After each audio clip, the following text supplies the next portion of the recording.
తాకట్లో ఉన్న బంగారాన్ని విడిపించి ఆ రోజున మార్కెట్ ధర కట్టి మిగిలిన డబ్బును మీకు అందిస్తుంది Kommuri gold. x + 1 whole square is equal to 5 square. Okay అక్క. So తాగరా. x square plus 2x ఇదిగోమ్మా. plus 1 ముందు తాగరా, తర్వాత చదువుకుంది గాని. minus 4y plus 4 is equal to ఎంత? అది ఈ మాత్రం టాలీ చేయడం కూడా రాదు. ప్లస్ 2 లోకి ఎలా వచ్చారా? ఎంత గట్టిగా తగిలిందో. తగిలింది దెబ్బ కాదు, తలకాయ ఓట్ సౌండ్ వచ్చింది. నీకు అలాగే అనిపిస్తుందిలే. ఏంటి, ఏం కావాలి? ఏం కావాలంటే అది సారు గారు నాన్నగారు బయటకు వెళ్ళారు, ఎప్పుడు వస్తారో తెలీదు. ఓహో, ఇంకో మ్యాటర్ ఏంటంటే ఏ మ్యాటర్ చెప్పొద్దు. బయట కాలింగ్ బెల్ ఉంది కదా, వచ్చే ముందు బెల్ కొట్టాలని తెలీదా? అదే కాలింగ్ బెల్ ఎక్కడ ఉందో అడుగుదామని. ఎక్స్ట్రా వద్దు, నాన్నగారు వచ్చిన తర్వాత రండి. అబ్బో పెద్ద నిప్పు, ఫైర్ బ్రాండ్ లా మండిపోతుంది. ఎక్స్క్యూజ్ మీ, 17D బస్ వెళ్ళిపోయిందండి. ఇక్కడ ఎల్లో చూడిదార్ వేసుకుని ఒక పెద్ద ఫిగర్ లా ఫీల్ అయిపోతుంటది, అది ఉందా? లేదు సార్. అయితే బస్ కూడా వెళ్ళిపోయింది. ఏరా, రోజు మా చెల్లిని టీస్ చేసి ఏడిపించేది నువ్వే కదరా?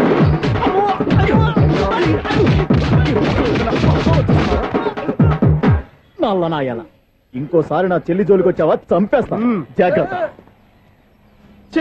ఫోన్లే కదా అని మాట సాయం చేస్తే దెబ్బలు తినాలా, అందుకే ఈ రోజులు ఎవడో సాయం చేయట్లా. బాగా కుమ్మినట్టున్నారు. వద్దన్న మొహమాట పడి గట్టి కుమ్మేరు. బస్ వచ్చింది పద.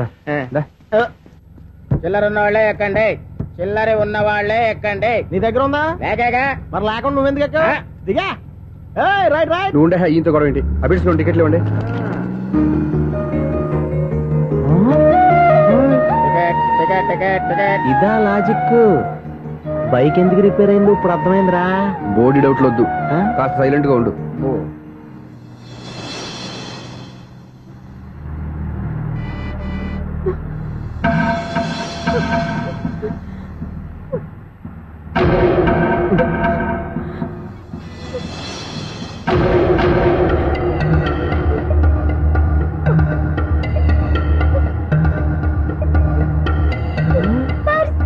అయ్యో, నా పర్స్ పోయింది, నా పర్స్ పోయింది. కండక్టర్, బస్ ఆపండి ప్లీజ్, బస్ ఆపండి. డబ్బులున్నాయా పర్సులో? పరసలో డబ్బులు లేకపోతే కూరగాయలు ఉంటాయా? చాలా డబ్బుంది, ఇలా చేతితో గట్టిగా పట్టుకున్నాను, ఇంతలోనే ఎవడు లాగేశాడు. నువ్వేం టెన్షన్ పడకమ్మా, ఒక్కొక్కళ్ళ కిందకి దింపి చెక్ చేసి నీ పర్సు నీకు ఇస్తాను. అప్పారా, బస్ ఆపు. రారా. అమ్మాయి చెక్ చేయండి. రా, నువ్వు రా. కండక్టర్ గారు, ఏంటమ్మా? ఒకసారి ఆ బ్యాగ్ చెక్ చేయండి. ఇదే నా పర్స్. చేస్తున్న పని చూస్తారే, కొట్టండి. అలా తింటున్నారా? వావ్, అమ్మాయి టైమింగ్. ఈ అమ్మాయి క్యారెక్టర్ నాకు బాగా నచ్చేసింది. నాకు అస్సలు నచ్చలేదు. ఒక మగోడిని మగోళ్ళ చేత కొట్టించేస్తుందా? అదే కదా డైనమిజం అంటే. ఎలాగైనా అమ్మాయి ఇంట్లో అడుగు పెట్టాల్సిందే. బాబు, ఎవరో అమ్మాయి మీద చేయొత్తేనే బస్సులో బంతాట ఆడేసుకుంది. నువ్వు డైరెక్ట్ గా ఇంట్లో కాలెట్టే వరకు కన్సెషన్ కింద ఒక్కలు కూడా మిగలదు నీకు. ఒక కాలు పోయినా పర్లేదు, అడుగు ముందుకే, ఆమె ఇంటికే.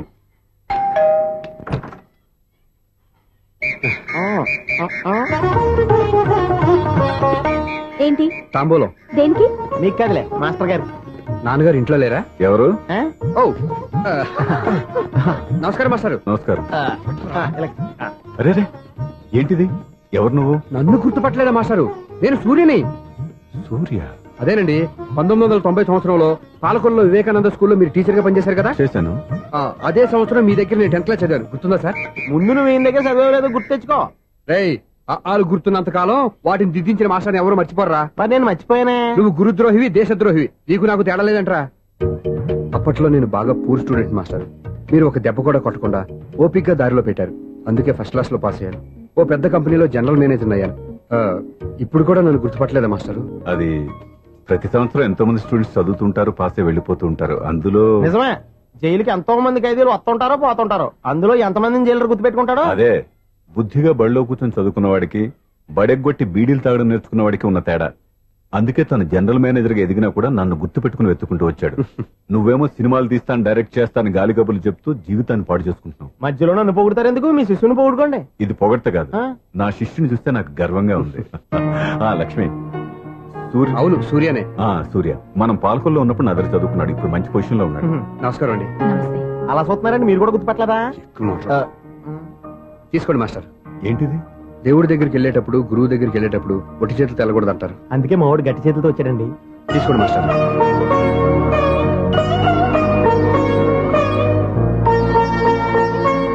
ఏంటండి ఇది? గంపెడు పూల కంటే భక్తితో ఇచ్చే ఓ గడ్డి పువ్వు గొప్పది. నువ్వు ప్రేమతో ఇచ్చిన ఈ 1 రూపాయి నాకు 1 కోటి రూపాయలతో సమానం. స్వప్న, లోపల పెట్టమ్మా. ఈ పూలు మీరు పెట్టుకోండి.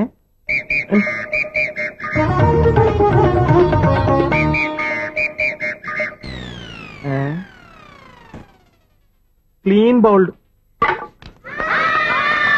అంటే బయలుదేరా ప్లేయర్ ఏంట్రా ప్రతివాడు పెద్ద సచిన్ తెండూల్కరే. ఎన్నో ఏండ్లు గతించిపోయినవి. ఇదిగోనయ్యా బల్బు, ఇదన్నా కొంతకాలం ఉంచుతావా, రాత్రిగా పగల కొడతావా? అంత కరెక్ట్ గా ఎలా చెప్పారు సార్? రోజు ఉండే బ్రేకింగ్ ఇది. నేనేమన్నా కొత్త విషయం చెప్పానా? ఎలా చెప్పమంటారు సార్? మనుషులు 60 బతుకుతలేదు. ఏమన్నా అంటున్నా సార్? అక్కడైతే ఉన్నట్టుంటాను. ఏమంటావు? అదే ఎప్పుడు వెలుగుతో ఎప్పుడు మాడిపోతే ఎలా చెప్పగలను సార్? అందుకే కదా నేను నోరు తెరిచి ఆశ్చర్యపోయేది. సరే గాని రోజుకో బల్బు ఎందుకు బయటపోతుందంట? చెప్పాను కదా ఎన్నిసార్లు చెప్పను. ఏంటి ఆ మాట నిధులు చెప్పు. High voltage problem sir. ఆ మాట మెల్లగా కూడా చెప్పొచ్చాయా?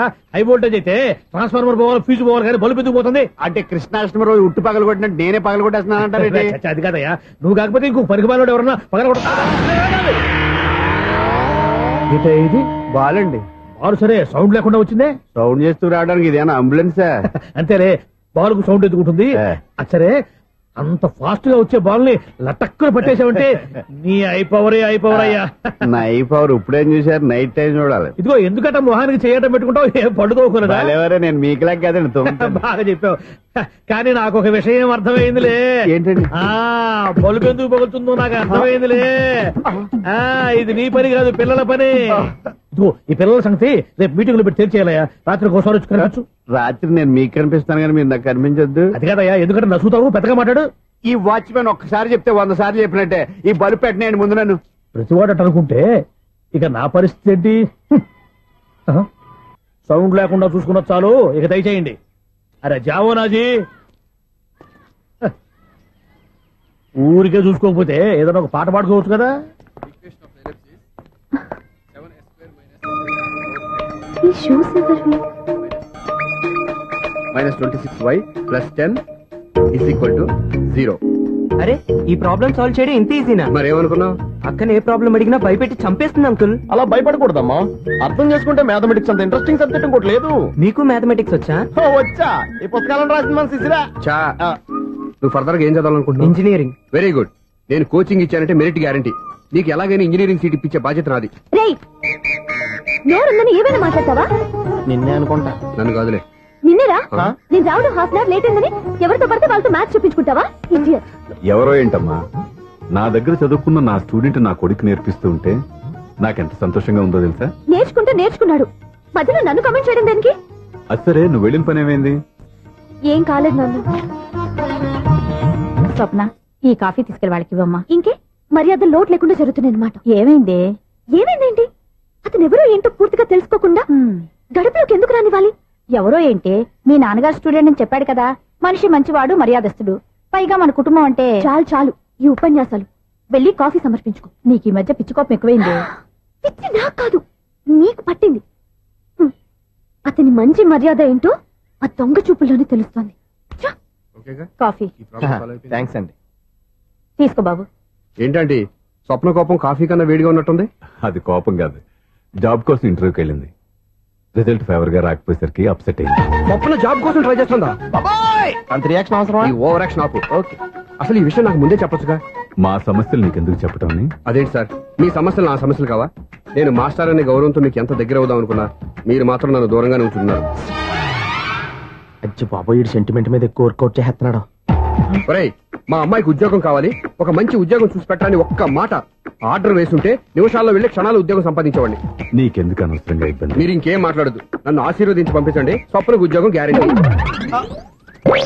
ఇదిగోండి సార్ అపాయింట్మెంట్ ఆర్డర్. ఇంత త్వరగా ఉద్యోగం ఎలా సంపాదించావయ్యా? అది సాఫ్ట్వేర్ కంపెనీలో ప్రోగ్రామర్ గా నెలకు 25,000 జీతం. 25,000? సార్ చూసారా, మీరు ఒక్క కార్డు వేసారా లేదో, బాబాయ్ హోటల్ నుంచి ఇడ్లీ తెచ్చాను, ఈజీగా జాబ్ తెచ్చాడు. అదే ఎలా సంపాదించాడా అని. నా సర్కిల్ లో హైలీ ఇన్ఫ్లుయెన్స్డ్ ఫ్రెండ్స్ ఉన్నారు. అవునండి, నా అలాంటి వాళ్ళు చాలా మంది ఉన్నాం. ఈ శుభ సందర్భంలో నీ గురించి ఎందుకయ్యా? పోనీ విశాల సమయం కేటాయించండి నా కోసం. నువ్వు ఉండరా సార్, రేపు పొద్దున 9 గంటలకల్లా అపాయింట్మెంట్. నేను ఆఫీస్ దగ్గర వెయిట్ చేస్తుంటాను. స్వప్న అక్కడికి వచ్చేయమనంటే ఆఫీస్ లో జాయిన్ చేసి వెళ్ళిపోతాను. ఉండు బాబు, వస్తానండి. కాఫీ తాగి వెళ్తు గాని. కాఫీ ఏంటండి, రేపు డైరెక్ట్ గా భోజనానికి వచ్చేస్తాను. చూసారా, కప్పుతో పోయిదాన్ని కంచం దాకా తెచ్చేసుకున్నాడు మావాడు. నువ్వు రారా.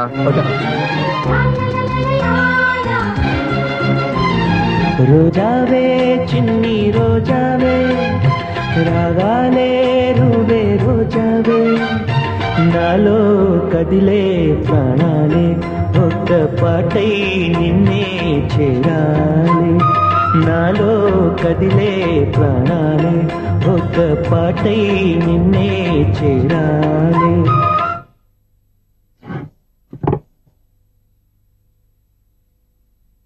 అన్నం పెట్టనా?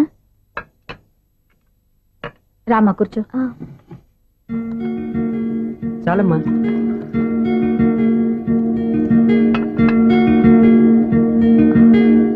నాన్నా, ఏంటమ్మా? నీతో ఒక విషయం చెప్పాలి. ఏమీ అనుకోరుగా? చెప్పమ్మా. ఈ జాబ్ చేయటం ఎందుకో నాకు ఇష్టం లేదు. అర్థమైందమ్మా. నీ అంతటా నువ్వే ఉద్యోగం సంపాదించుకోవాలని నీ ఆలోచన. నీ ఉద్దేశం మంచిదే కాదమ్మా, కానీ రేపు ఈ జాబ్ లో నువ్వు జాయిన్ అవుతున్నావు. నాన్నా, నేనెందుకు చెప్తున్నానో అర్థం చేసుకో. నా కూతురికి ఉద్యోగం కావాలని నేను అడగకుండానే అపాయింట్మెంట్ ఆర్డర్తో వచ్చాడు సూర్య. ఆ ఉద్యోగం కోసం అతను ఎంతమంది చుట్టూ తిరిగాడో, ఎన్ని అవస్థలు పడ్డాడో నాకు తెలియదు, కానీ ఈ మాస్టారికి ఏదో చెయ్యాలన్న ఆరాటం అతనిలో కనిపించింది. నువ్వు ఇప్పుడు ఈ జాబ్ చేయనంటే అతను పడ్డ కష్టానికి విలువ లేకుండా పోతుంది. అతను చూపించిన అభిమానాన్ని అవమానించినట్టు అవుతుంది. నీకు ఇష్టం లేకపోతే నువ్వు ఎప్పుడు మానేయాలనుకుంటే అప్పుడు ఆ ఉద్యోగం మానే. కానీ రేపు నువ్వు ఆఫీస్కి వెళ్తున్నావు, నీకోసం కాదు, నా కోసం.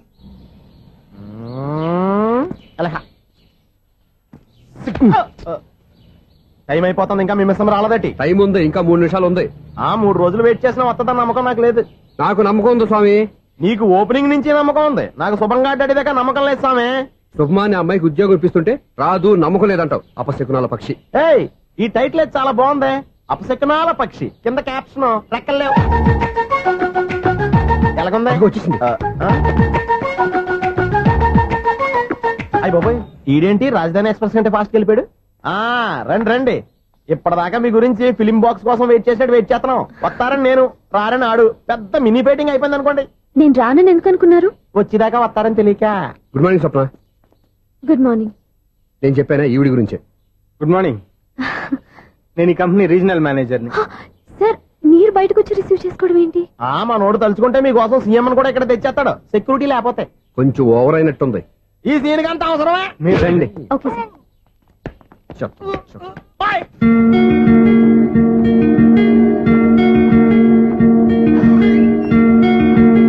So this is your seat. Feel free. మీరు చేయాల్సిన పని నా సెక్రటరీ వచ్చి మీకు చెప్తాడు. Okay, good luck. Thank you sir.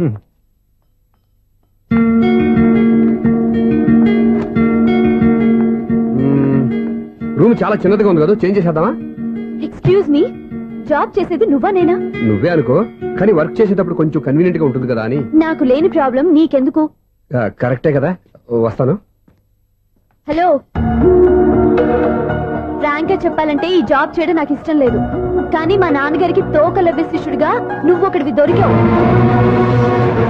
ప్రపంచంలో నాకు గొప్ప శిష్యుడు దొరికాడని ఆయనేమో ఒప్పిపోతున్నారు. జాబ్ చేయాలని ఆయన పట్టుపడితే విధి లేక విరక్తితో నేను ఇక్కడి దాకా వచ్చాను. నువ్వు ఇక్కడికి వచ్చి ఇది చేంజ్ చేసి అది చేంజ్ చేస్తే నా మనసు చేంజ్ అవుతుంది అనుకోవద్దు. 1 మినిట్. మళ్ళీ ఈ కంపెనీలో నిన్ను చూశానంటే ఇమ్మీడియట్ గా జాబ్ కి రిజైన్ చేస్తాను. మేషం, వృషభం, మిథునం. అనుకోని వ్యక్తులు తారసపడతారు. మనకెవరు అనుకోని వ్యక్తులు తారసపడతారు ఈ రోజుల్లో? ఈ సెకండ్ గడుస్తున్నాడు వీడు. దరిద్ర బ్రెయిన్ తో ఏ వీక్ పాయింట్ లాగుతాడు. ఇప్పుడు ఏమిటి చేయటం? Hello hello hello. ఏంటిడు ఫోన్ రింగ్ అవ్వకుండా అలవనేస్తాడేంటి? వీడేంటి వాడి పెదవులు వాడే కొరుక్కుంటూ ఏదో ఆలోచిస్తున్నాడు. ఎక్కడో ఏదో డిఫెక్ట్ ఉంది, చెప్తా. అయిపోయి ఇటు వచ్చేస్తాను. హలో నేనయ్యా సెక్రటరీ మాట్లాడుతున్నాను. స్వీపర్ అనుకుంటున్నావా ఏంటి? ముందు మీరు ఫోన్ మాట్లాడండి, తర్వాత మనం మాట్లాడుకో. ఓకే ఓకే, తర్వాత మాట్లాడుకుందాం. ఈడేంటి నేను చెప్పిందే ఫోన్ లో వేరేవాడితో చెప్తాడు. ఏంటి బాబు, రాగానే ప్రాబ్లం ఏంటో చెప్పాలి. అనుమానంగా అలా చూస్తున్నావేంటి? డ్రైనేజ్ ప్రాబ్లం అండి. సంవత్సరం నుంచి చెప్తానే ఉన్నాను కదా. అయితే రైల్వే స్టేషన్ లో రిపోర్ట్ చెయ్యి. నాకు చెప్తావేంటి? అసలు నేను అడిగిందేంటి, మీరు చెప్పేదేంటి? సింక్ లేకుండా మాట్లాడతారేంటండి? సింకు లేకుండా మాట్లాడుతున్నాను. ట్రైన్ గురించి కదా నువ్వు అడిగావు. అదిగో మళ్ళీ నేను డ్రైనేజ్ అంటుంటే మీరు ట్రైన్ అంటారేంటండి? డ్రైనేజీయా? ఎక్కడో లిప్పు దిగిపోయింది. నువ్వు మాట్లాడింది నాకు అర్థం కాలేదనుకుంటున్నావా? నేనే కామెడీగా ఉంటుందని కొంచెం కామెడీ చేశారు అంతే. ఇదేంటి నేను మాట్లాడుతుంటే ఫోన్ ఒక చూస్తున్నావేంటి? హలో, నేను ఇక్కడ మాట్లాడుతుంటే నా ఫేస్ చూడకుండా ఫోన్ ఒక చూస్తావేంటి? ఫోన్ రింగ్ అవుతుంది అక్కడ. ఇదిగో నాకు వినపడలేదనుకున్నావా? నిన్ను పంపించిన తర్వాత ఫ్రీగా మాట్లాడుకుందామని. అది నువ్వు వెళ్ళు, ప్లంబర్ వస్తాడు. Bye. Hello, secretary of Vinayaka apartments speaking. నాకు గుండు సూది కింద పడ్డా వినిపిస్తుంది తెలుసా? ఫస్ట్ టైం ఫోన్ రింగ్ అవ్వకుండానే ఎత్తి మాట్లాడాడు. సెకండ్ టైం ఫోన్ రింగ్ అయినా ఎత్తలేదు. ఇప్పుడేమో అవతల కట్ అయిపోయినా మాట్లాడేస్తున్నాడు. ఓకే ఓకే, తర్వాత మాట్లాడుకుందాం. వీడేంటి మళ్ళీ ఆడిలో కొనుక్కుంటున్నాడు? వీడి దెబ్బకు చెవులే కాదు, ప్రాణాలు కూడా పోయేటట్టున్నాయి. ఏంటయ్యా నన్ను డిస్టర్బ్ చేయొద్దని ఎన్నిసార్లు చెప్పినా వినిపించుకోవే? నీకేమైనా చూడా? ఫోన్ రింగ్ అవుతుంది. ఫోన్ రింగ్ అవుతుందా? మాకు వినిపించట్లేదు అనుకుంటున్నావా? మాకు వినిపిస్తుంది, నువ్వే చెప్పక్కర్లేదు. హలో, ఎవరిది? ఇదిగో మీరు ఎవరైనా సరే అప్పుడు మీతో మాట్లాడే తీరిక నాకు లేదండి. ఫోన్ పెట్టేసేయండి.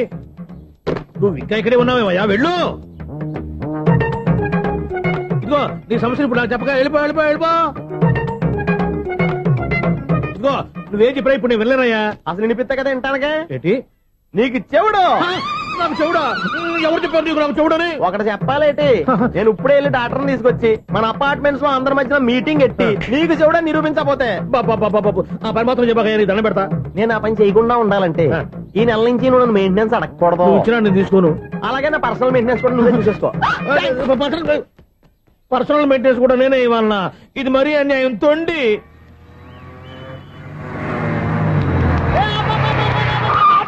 కండక్టర్ లాగా అరిపోయింట్రా. నేనేమన్నా డ్రైవర్ అనుకున్నా కదా. ఒకసారి అలా చూడా. స్వప్న స్వప్నం తప్ప నీకు ఈ ప్రపంచంలో ఎవరా అనరా? ఆ సైడ్ కి చూడు. వాడెవడో అమ్మాయి సైడ్ కొడుతున్నారా? నువ్వు స్ట్రైట్ గా ఇలాంటి కొట్టాయి. పాప వాడేం చేశాడు? ఆడు కాదు, నాలో ఉన్న డైరెక్టర్ చేస్తాడు. స్వప్నాల ఫ్యామిలీకి ప్రేమ అంటే సిరాకు. ఇప్పుడు నువ్వు స్ట్రైట్ గా వెళ్ళాడు 4 బీకి ప్రేమకు వ్యతిరేకంగా భారీ డైలాగులు చెప్పావనుకో, వెంటనే స్వప్నం నేను చూసి నువ్వు కూడా తంట అయిపోయాను ఫీల్ అయిపోద్ది. ఆ ఫీల్ నేను గోల్ వైపు నడిపిస్తుంది. అన్న స్పెట్స్ అడితే మాస్, అన్న సీన్ ఎత్తే మాస్, అన్న వాచ్ అడితే మాస్, అన్న డైర్ అయిపోయినా మాసేనా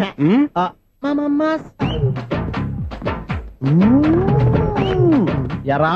ఆడపిల్లంటే అంత సీప్ గా ఉందా? ఒంటరిగా బస్ స్టాప్ లో కనపడితే సైడ్ కొట్టేస్తావా?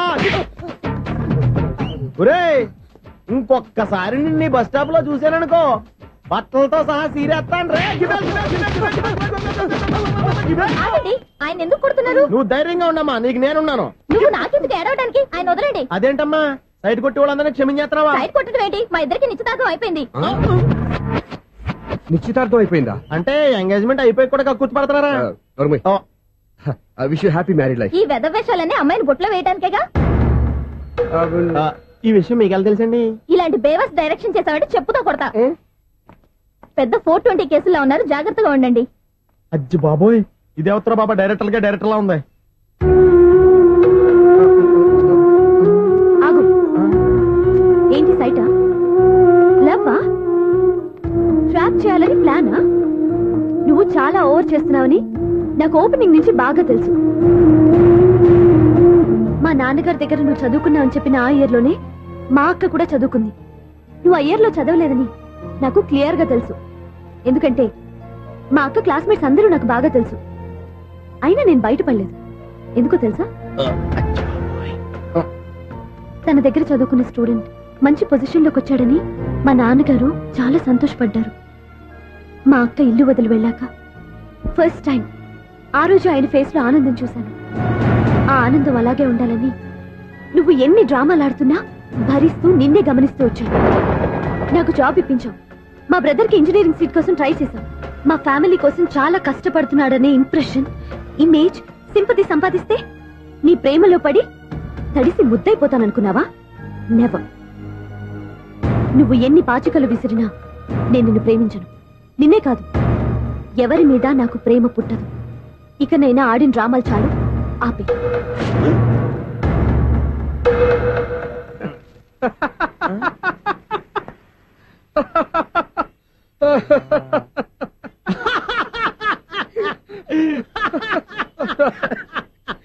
నేను ఆ అమ్మాయిని ప్రేమిస్తానంట. పాపం చిన్నపిల్ల కదా, ఎక్స్పీరియన్స్ లాగా అలా మాట్లాడింది. క్షమించదులే. హలో, ఐశ్వర్యరాయ్, కరీనా కపూర్ రోజు ఫోన్లు చేస్తుంటే ఎత్తట్లేదు మా వాడు. ఇదిగో ఇంతమంది అమ్మాయిలు లవ్ లెటర్లు ఇస్తే మేమిద్దరం చలి తట్టుకోలేక పొద్దున చలిమంట వేసుకున్నాం వాటితోని. ఏమంటే వాళ్ళంతమంది కోటీశ్వర్లు మా అమ్మాయిని చేసుకో వస్తుంటే వాళ్ళందరినీ క్యూలో నుంచోమంటున్నాడు వీడు. అమ్మో, నా వల్ల కాదు.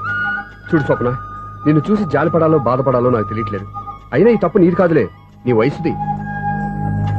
నీ ఏజ్ లో ఉన్న అమ్మాయి ఎవరైనా ఓ మగాడు తన వైపు చూస్తే నన్నే చూస్తున్నాడు, నా కోసమే ట్రై చేస్తున్నాడు అనుకోవడం కామన్. కానీ నన్ను కూడా అలా చూడడం నీ తప్పు.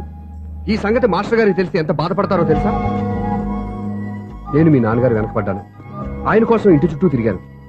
అంత మాత్రాన్ని నువ్వు అలా ఆలోచించకూడదు, నీకు ఆ ఫీల్ రాకూడదు. పొరపాటు నీకు ఆ ఉద్దేశం నేను రప్పించినా, నా ప్రవర్తనలో తేడా కనిపించినా నన్ను క్షమించు. వస్తాను. హలో, మా ఓడు జెంటిల్మెన్ కాబట్టి జెంటిల్మెన్ లా బిహేవ్ చేశాడు, అడ్వైజ్ చేశాడు. అంత మాత్రం చేత మీరు ఇప్పుడు ఇంటికి వెళ్ళిపోయి దుబ్బని బెడ్ మీద పడిపోయి అటు ఇటు తెగదొల్లేసి తలగల్లా వేసి ఇంచేసి సాంగులోకి వెళ్ళిపోకుండా రాంగ్ సిచ్యువేషన్ అయిపోద్ది. హ్యాపీగా ఇంటికి వెళ్ళి అన్ని మర్చిపోయి హాయిగా నిద్రపోండి. Good night. జట్ట అలా అవుట్.